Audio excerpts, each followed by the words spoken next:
আরব্য পুরুষেরা 4 জিনিস দেখে বিয়ে করে। আরবের পুরুষেরা বিয়ে করতে 4টা জিনিস দেখে। এটা আমাদের নবীজি বলেছেন 1500 বছর আগে। এখনকার আরবের পুরুষেরা কি দেখে জানি না। সেই সময়ের আরবের পুরুষেরা 4 জিনিস দেখে বিয়ে করত। লিমালিহা, নবীজি বলেন সম্পদ দেখত। জামালিহা, সৌন্দর্য দেখত। সৌন্দর্য মানে বাইরের সৌন্দর্য, চেহারা। এরপরে হাসাবিহা, তার বংশ দেখত। এরপরে নবীজি বলেন দ্বীনিহা, তার দিন দেখত। নবীজি বলেন 4 জিনিস দেখে বিয়ে করে আরবের পুরুষেরা। আমি রসুল তোমাদেরকে বলছি ফাজফার বিজাতিদ দ্বীন, আমি তোমাদেরকে বলবো এখানে 4টার ভিতরে কমন হলো একটা, জরুরি হলো একটা, সেটা হলো দিন দেখো। দিন আছে, সৌন্দর্য আছে, আলহামদুলিল্লাহ। দিন আছে, সৌন্দর্য আছে, টাকাও আছে, তাহলে আরো আলহামদুলিল্লাহ। দিনও আছে, সৌন্দর্য আছে, টাকাও আছে, বংশ উন্নত মানের, তাহলে আরো আসম্মা আলহামদুলিল্লাহ। টাকা আছে, সৌন্দর্য আছে, বংশ আছে, মাগার দিন নাই। নবীজি বলেন খবরদার তার কাছে যেও না। কেন? দিনহীন কোন নারীকে তুমি নিয়ে আসলে শুধু তুমি মুসিবতে পড়লা তা না, পরবর্তী প্রজন্মকে একটা বিপদগামী করে দিলে। এবং এবং এর কারণে একটা মাত্র ব্যক্তির কারণে তোমার ফ্যামিলিতে যদি অনেক সুখ ছিল, অনেক শান্তি ছিল, একজনের কারণে টোটাল ফ্যামিলির শান্তি মুহূর্তের ভিতরে ভেস্তে যেতে পারে। যেটা আজকে বাংলাদেশের ম্যাক্সিমাম ঘরের মানুষগুলি এখন ধুকে ধুকে এগুলি আঁচ করতেছে। আমাদের কাছে আসে হুজুর তাবিজ দেন, আমাদের কাছে আসে হুজুর এই সমস্যায় পড়ছি, কানতে কানতে ঢুকে আমাদের কাছে হুজুর এই সমস্যা। আমরা তখন বলি যে এখন তো আর তেল পড়া আর পানি পড়া দিয়ে কাজ হবে না, আগে দেখা দরকার ছিল। এখন আপনারা অনেকে মনে মনে ভাবতেছেন যে হুজুর আপনি যেটা বলতেছেন আমার বাসায় তো প্রায় এরকমই, এই ওয়াজ না বিয়ের আগে করা দরকার ছিল, এখন নাতিপুতি হয়ে গেছে, এখন আপনি এই ওয়াজ করতেছেন। এটা আমাদের বিয়ের আগে যদি করতেন তাহলে আমরা সন্তানের প্রথম হকটা আদায় করার সুযোগ পেতাম। আপনি এতদিনে এসেই ওয়াজ করতেছেন হুজুর আমার ঘরে তো এই ঝামেলাই আছে, এখন কি করব সেটা বলেন। কথার কথা, যদি কারো ঘরে এমনই হয় যে ওই রকমই একজন এসে পড়েছে, তাহলে কি করবেন? আমরা বলবো না যে চৌকাট পাল্টাইয়া দেন, এটা আমরা বলবো না, কারণ অনেক ঝামেলা আছে এখন, অনেক ঝামেলা। আমরা বলবো না যে এটাকে বাদ দিয়ে দেন, সরাইয়া দেন, এটা বলবো না। আমরা কি বলবো? আমরা বলবো যদি কারো ঘরে এমনটি এসেই থাকে, পুরাপুরি না হাফ কোয়ার্টার, একটু ঝামেলা আছেই, তাহলে এটাকে রিপিট করার সিস্টেম ইসলাম আর শরীয়তে আছে। কি রিপিট করবেন? আপনাদেরকে একটা মিসাল দিলে ভালো বুঝবেন। আমি এই গাড়িটা নিয়ে আমি যাচ্ছি এক জায়গায়, হঠাৎ করে গাড়ি লোড নেয় না, তো পরে এক জায়গায় গ্যারেজে গাড়ি দাঁড় করাইলাম। দাঁড় করানোর পরে বলতেছে হুজুর আপনার গাড়ির কয়েল গেছে। তো ঠিক আছে কয়েল লাগাই দে একটা। তো খুঁজে খুঁজে এই গাড়ির কয়েল পাইতেছে না, মানে এই গাড়ির পার্টসটা পাওয়া যাচ্ছে না। তো পরে বলতেছে হুজুর কয়েল তো একটা আছে কিন্তু এই গাড়ির নেই। তো আমি বললাম তাহলে কি হবে? কয় না কাজ চলবে কিন্তু অত সুন্দর হবে না। তো দেখি লাগাতো, সবগুলা হলো এই সিস্টেম, এটা হলো এই সিস্টেম। আমি বললাম তবু তো আমাকে চলতে হবে, আমি তো কয়েল ছাড়া যেতে পারবো না, তো ওইটাই লাগায় দাও। যেহেতু ঝামেলায় পড়ে গেছি, ওইটা পাচ্ছি না, তাহলে মডিফাই করে ওইটাই লাগায় দাও, মডিফাই। যদি কারো ঘরে ওই রকমের কেউ এসে থাকে তাহলে তাকে মডিফাই করতে হবে, বাদ দেওয়ার দরকার নাই। মডিফাই করবেন কেমনে? মডিফাই করার কিছু পদ্ধতি আছে ইসলাম শরীয়তে। তার মধ্যে 1 নম্বরের পদ্ধতি হলো মাঝে মাঝে ঘরের লোকটাকে উলামায়ে কেরামের জবান থেকে কোরআন হাদিসের আলোচনা শোনানোর ব্যবস্থা করা। মাঝে মাঝে এটা আপনার জিম্মাদারি। আপনার ঘরে সংসার করলো, আপনি যেমন গ্রামগঞ্জের মা খালারা তো নিজের চোখেই তো দেখেছি, তাদের হাতেই তো বড় হয়েছি। গ্রামগঞ্জের মা খালারা বাবার সাথে কমপক্ষে নিজের ঘরের ডোয়া বাঁধতে তো বাবার সাথে মাও মাথার মধ্যে মাটি নিয়েছে।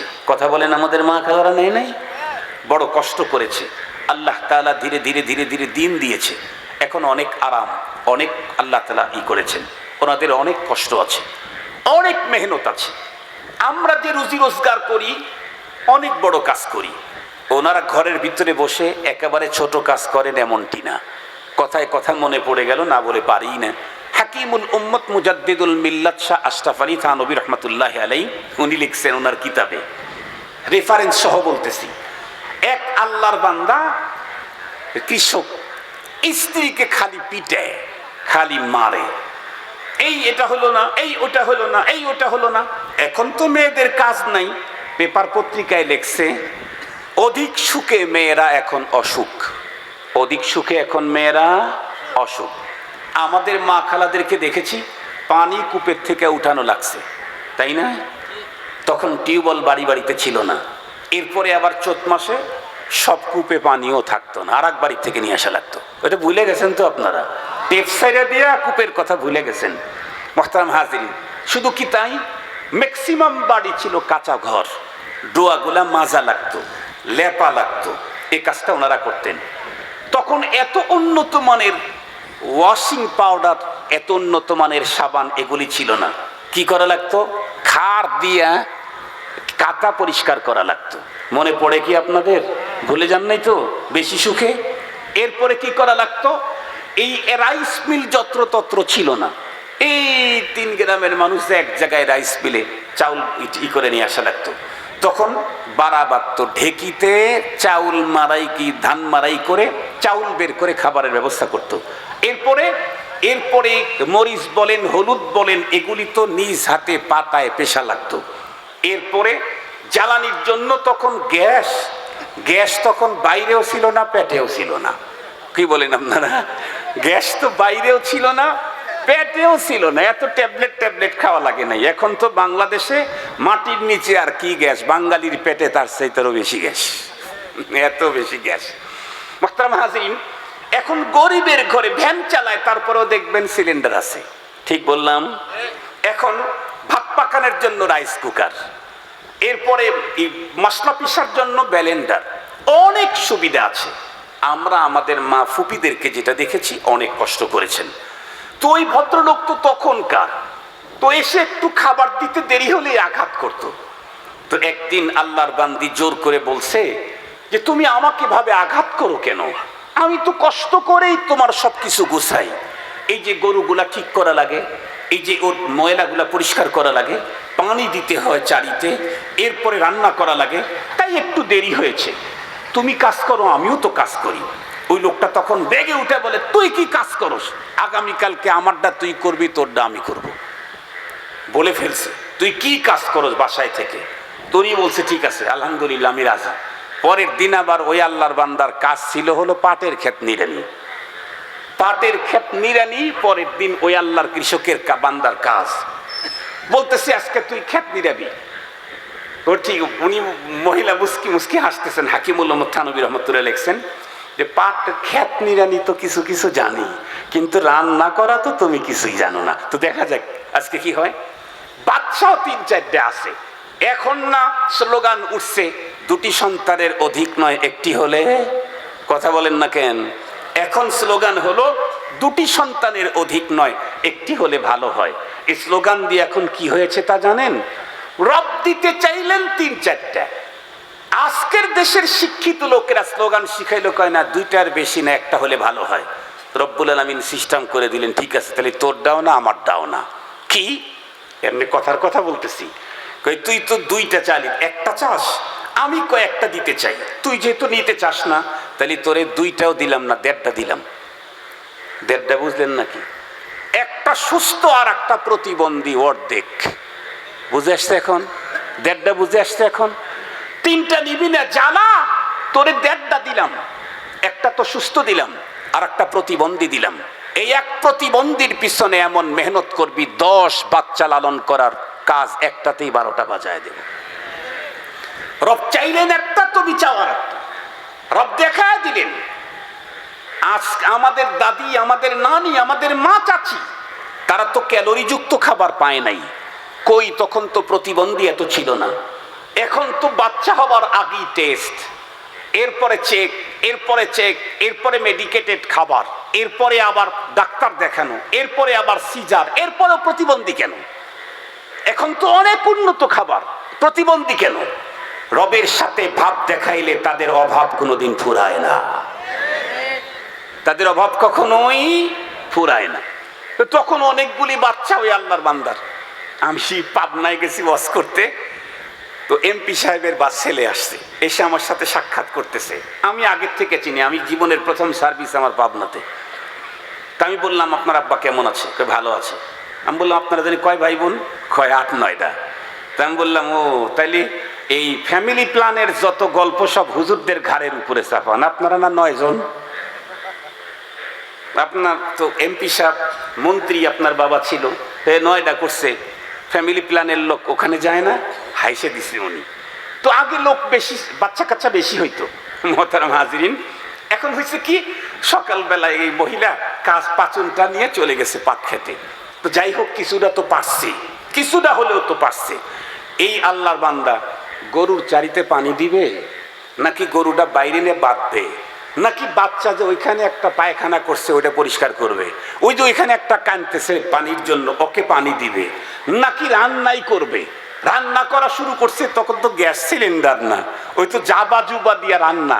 ধোঁয়া যখন শুরু হয়েছে চোখ লাল, মনে হয় মার্ডার করে আসছে, চোখ লাল হয়ে গেছে।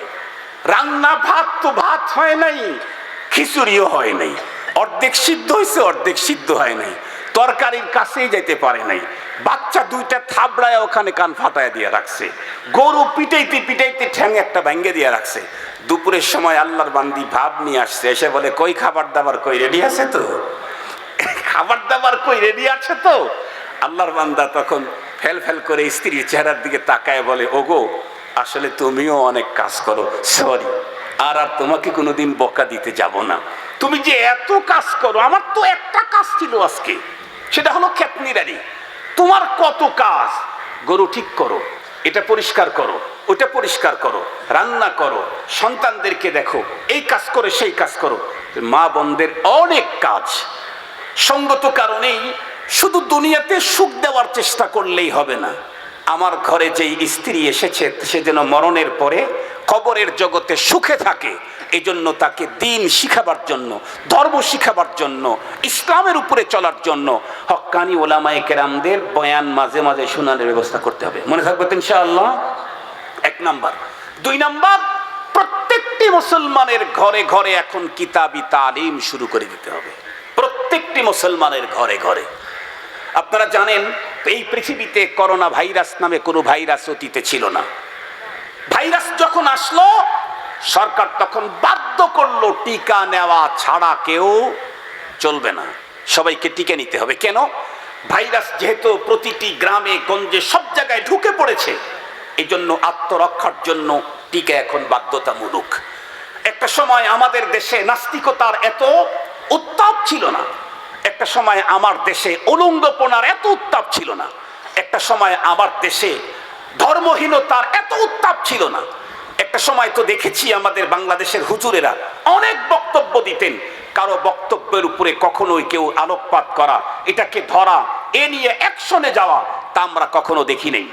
কিন্তু বিগত সময় কি দেখলাম, ইদানিংকালে কি দেখি, বাংলাদেশের একজন হুজুর যিনি আল্লামা আহমদ শফি রহমতুল্লাহ আলাইহি, যার কাছে এদেশের প্রাইম মিনিস্টার পর্যন্ত মাথা নত করে দোয়া চেয়েছেন, সেই লোকটাও কোনো একদিন বক্তৃতায় তেঁতুল বলে একটা মেসাল দিয়েছিলেন, সেটাও এদেশের শিক্ষিতরা ছাড়ে নাই। কখনোই চরিত্রবান হওয়ার সম্ভাবনা নেই।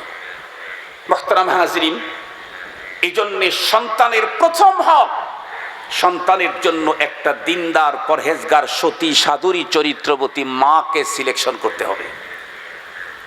আমি যদি শুধু রূপ দেখে, আমি যদি তার ফ্যাশন দেখে, আমি যদি তার যোগ্যতা দেখে, আমি যদি তার ডিগ্রি দেখে, আমি যদি তার সম্পদ দেখে, আমি যদি তার বংশ শুধু দেখলাম, বিয়ে করে নিয়ে আসলাম, কিন্তু চরিত্র আগেরটা, তাহলে এর পেট থেকে যেই সন্তান জন্ম নিবে সেই সন্তানের দ্বারায় বার্ধক্য অবস্থায় আমি কিছু পাবো, কখনোই তা সম্ভব হবে না। মুহতারাম হাজিরিন, খুব ভালো করে কথাটা বুঝবেন। এখন এ কারণে রাসূল করিম সাল্লাল্লাহু আলাইহি ওয়াসাল্লাম আমাদেরকে ইনফরমেশন করেছেন, নবীজি বলেন তুনকাহুল মারআতুলি আরবাইন,